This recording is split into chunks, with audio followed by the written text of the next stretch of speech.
Paz, igreja, paz, tudo bem? Olha só, eu sou Paulo Roberto do canal Jesus Além das Nuvens e vou responder um comentário aqui.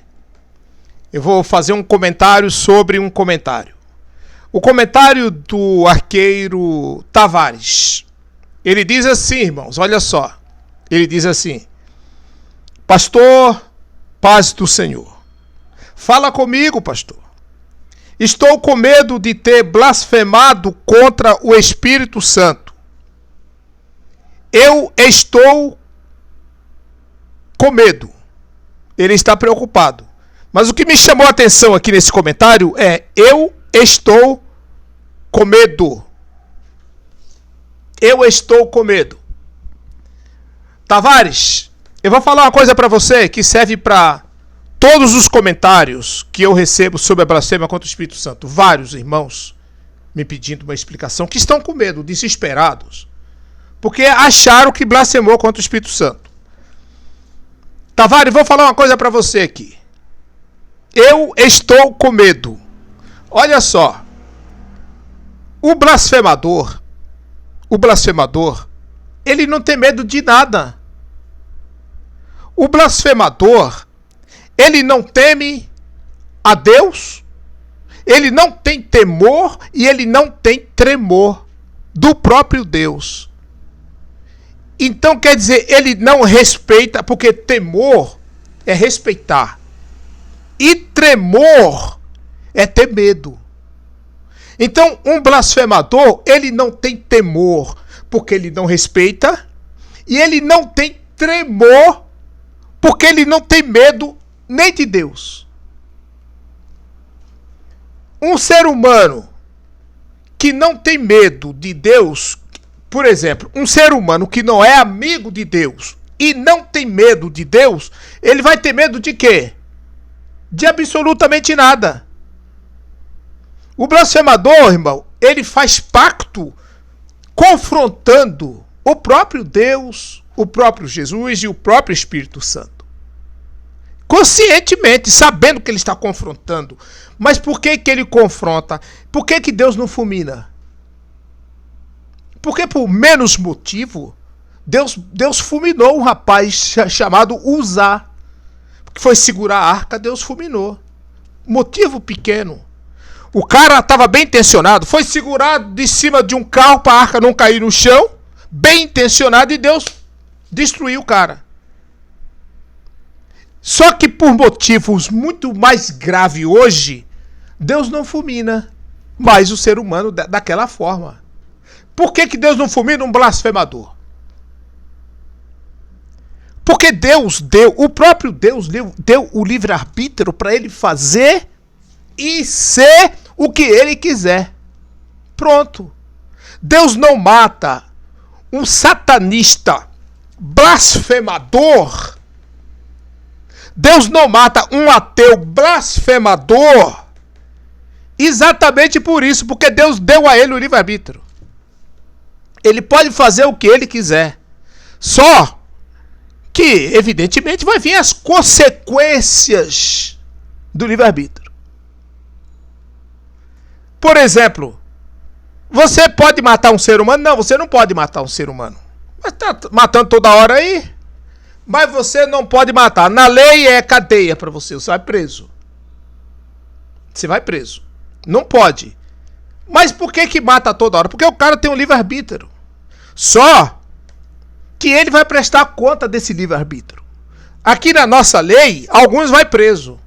Mas na lei de Deus... Mas só que nessa lei, alguns vai preso e alguns escapam. Na lei de Deus, ninguém vai escapar. Você que é assassino, você que mata pessoas, você que rouba pessoas, você não vai escapar diante da presença de Deus. É só isso. Você tem um livre-arbítrio para roubar, você tem um livre-arbítrio para você ser o que você quiser, mas você vai prestar contas do seu livre-arbítrio. E lá naquele dia que você vai prestar conta, meu irmão, eu quero ter uma notícia para você. Lá, o filho chora, mas a mãe não vê não, viu? A mãe não vê não. Agora, olha só, eu vou falar uma coisa aqui. Eu conheço um amigo, eu tenho um amigo, meu amigo de verdade, um pastor.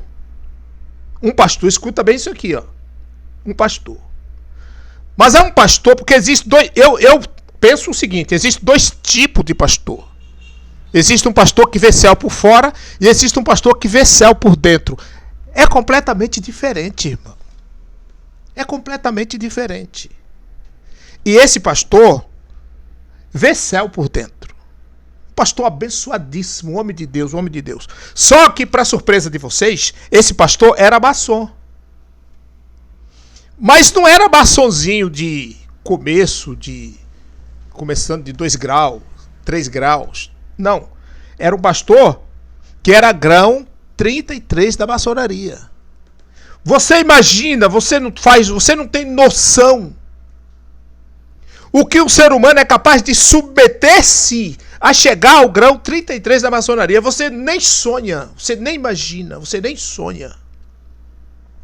O que esse pastor já falou para eu, o que eu sei de coisas desse pastor me informando, vocês não têm noção o que é feito para você chegar no grão 33 da maçonaria. E esse pastor chegou no grão 33 da maçonaria. Mas esse pastor, evidentemente que era um blasfemador profissional.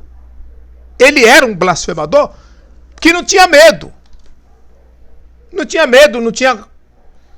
Sabe? Mas esse pastor fez exatamente o que Davi fez no Salmo 51. Porque lá Davi era o quê? Davi matou o rapaz e tomou a esposa do rapaz. Um rapaz chamado Uzá e tomou a sua esposa chamada Betseba. Olha só. Quando Davi cai de joelhos no Salmo 51, o que é que Davi fala? Senhor, o meu pecado é um pecado para a morte. E era para a morte mesmo. Apedrejamento, a lei, era lei, irmão. Pela lei, Davi tinha que ser apedrejado até a morte.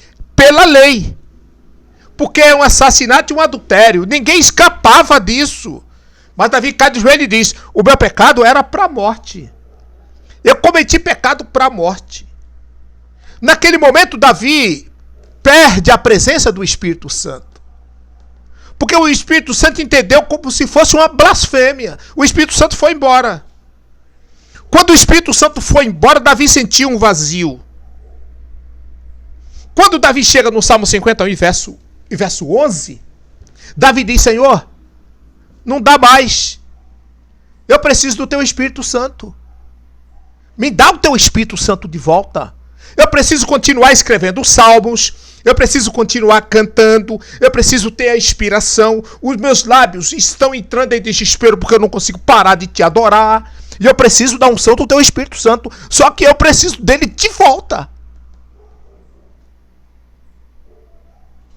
Irmão, o Espírito Santo volta para Davi de forma tão espetacular que Deus começa a dizer que Davi é segundo o coração dele. Foi exatamente o que esse pastor fez. Caiu de joelhos diante da presença de Deus. Com vários pactos de blasfêmia contra o Espírito Santo, viu? Vocês que dizem que não ora mais porque cometeu a blasfêmia contra o Espírito Santo, que já está condenado ao inferno, você, pastor, está extremamente enganado. Você está simplesmente matando as ovelhas. Matando a ovelha que você cuida, pastor. Você falar um absurdo, uma besteira, uma barbaridade dessa. Aí Jesus vai lá em João capítulo 6 e verso 37. Olha o que Jesus diz. Se você vir a mim, não importa o que você fez, não importa o que você deixou de fazer, não importa o que você está fazendo, não importa.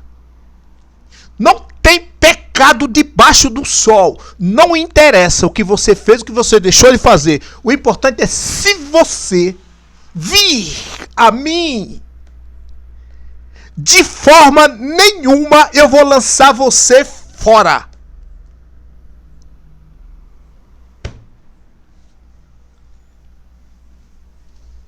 Tavares, tem mais alguma coisa para eu falar?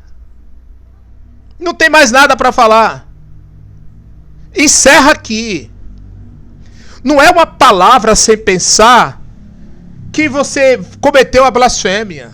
Não é essas palavrinhas que você fala, que você pensa. Ah, houve uma profecia e eu falei que não era de Jesus, que não era o Espírito Santo. Agora eu estou preocupado que eu blasfemei. Eu não recebo essas profecias. Eu não recebo. Ah, o irmão foi arrebatado, contou testemunho, mas eu não acredito. Só que agora eu acho que eu blasfemei. Eu não acredito também. Eu não acredito. Eu preciso discernir para eu acreditar. Eu preciso entender, ver e sentir que aquele arrebatamento está baseado na Bíblia. Se não tiver baseado na Bíblia, eu não acredito. Essa profecia que vem, uma profecia que vem para eu, você acha que eu abraço, é?